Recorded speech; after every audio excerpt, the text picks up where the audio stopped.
What would you do if the child you brought into your home called you Mom on the first day, and then calmly told you which family member would die first? Story time. Emma and David had wanted a child for years.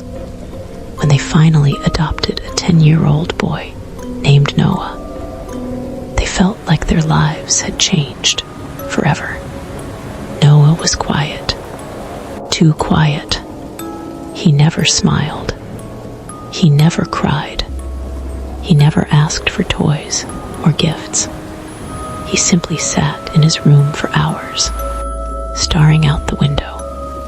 The adoption center told them Noah had a difficult past. His previous foster families never kept him for long. Nobody explained why. Emma felt sorry for him. David believed he only needed love. For the first few weeks, Noah behaved perfectly. He followed every rule. He cleaned his room. He finished his homework. He even called Emma and David Mom and Dad. Everything seemed normal until one night during dinner. The family sat around the table eating spaghetti. David laughed at a joke. Emma smiled. Their teenage daughter Sophie talked about school. Noah quietly looked around the table. Then he spoke. Dad dies first. The room became silent. Emma laughed nervously. What? Noah took another bite of food. Dad dies first. David smiled awkwardly. That's not funny, buddy. Noah looked directly into his eyes.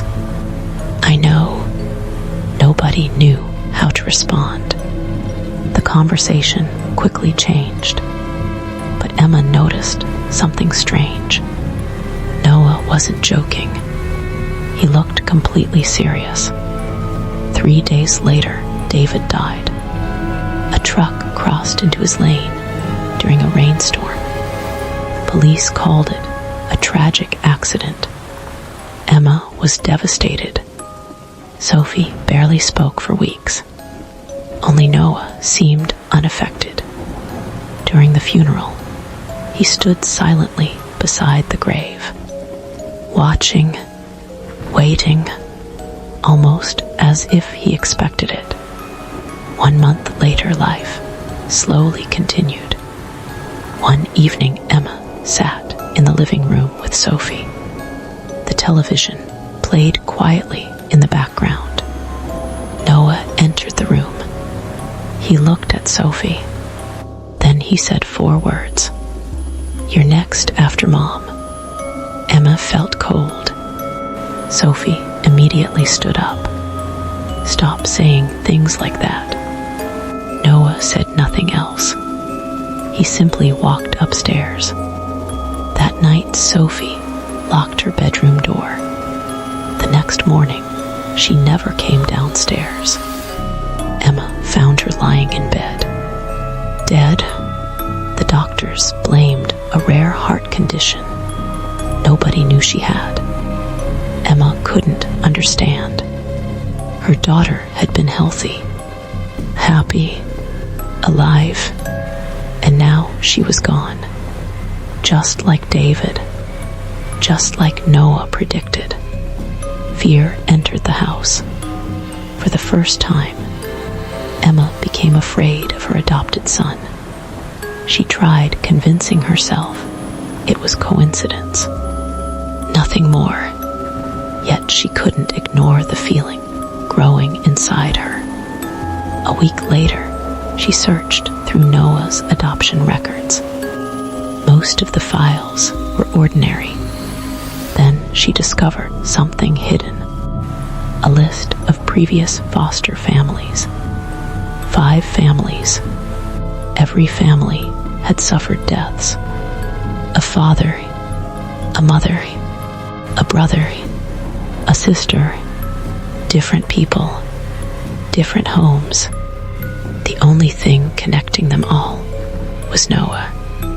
Emma felt sick. She called the adoption center immediately. The woman on the phone became quiet after hearing Noah's name. Then she whispered something that made Emma's blood run cold. "We thought it ended." What ended? The woman hesitated. Every family that adopts him falls apart. Emma's hands shook. "What are you talking about?" The woman lowered her voice. The first family reported that Noah spoke about deaths before they happened. Emma nearly dropped the phone. The second family said he talked to people who weren't there. The woman's breathing became shaky. The third family disappeared completely. The call suddenly disconnected. Emma stared at her phone. Then she heard a voice behind her. A child's voice. "You shouldn't have called them." Emma slowly turned around. Noah stood in the hallway, smiling for the first time since she had known him. It wasn't a normal smile. It stretched too wide, far too wide. That night, Emma couldn't sleep.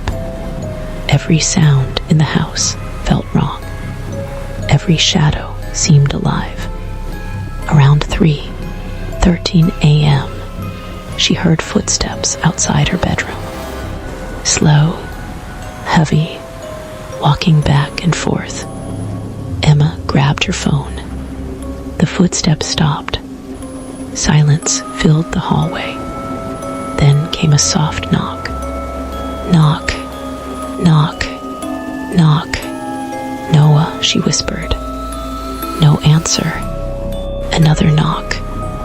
Knock, knock, knock.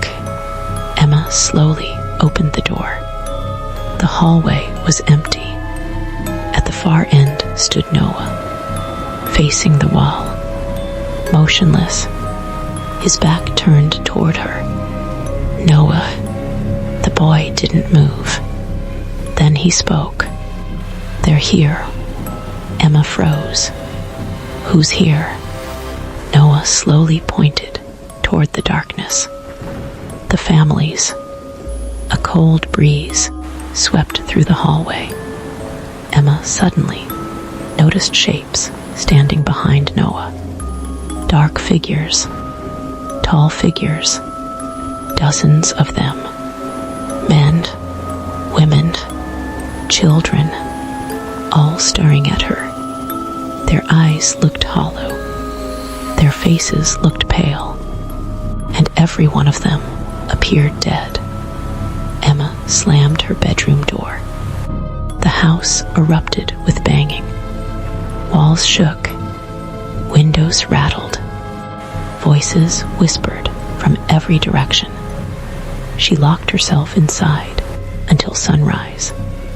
The noise stopped. When morning came, Emma searched the house. Everything looked normal, except Noah was gone. His room was empty. His clothes had vanished. Only one thing remained. A photograph. Emma picked it up. The image showed every foster family Noah had ever lived with, standing together, smiling, but something was wrong. All of them looked dead. Pale faces, black eyes, empty expressions, and standing in the center was Noah, still 10 years old, still smiling. On the back of the photograph, someone had written a message. Emma's hands trembled as she read it. "Thank you for joining the family." A scream echoed from downstairs. Emma ran toward the sound. The front door stood wide open.